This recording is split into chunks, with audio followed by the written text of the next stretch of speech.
Hey everyone, welcome back to another video. Today I'll show you how to use coupons on TEMU step by step, and let's get started.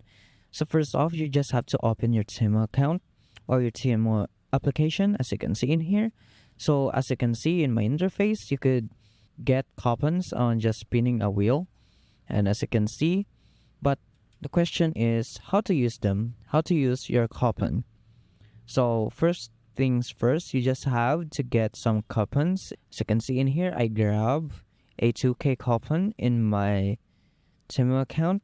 So if you wanted to use that coupon, for example, this is where your coupons are. So all you have to go is just go to your profile. You could see the coupons and offers in here. Just click that, and as you can see, you could see the unused coupons you have and the used ones and the expired ones.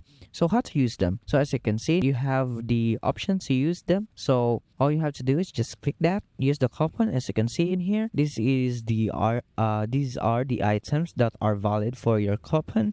You can't use your coupon on any items if it's not implemented on it.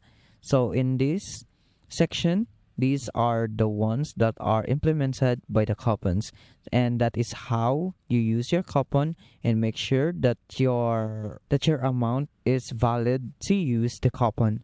And that's it. Thanks for watching. I hope my video is helpful, and see you in the next one.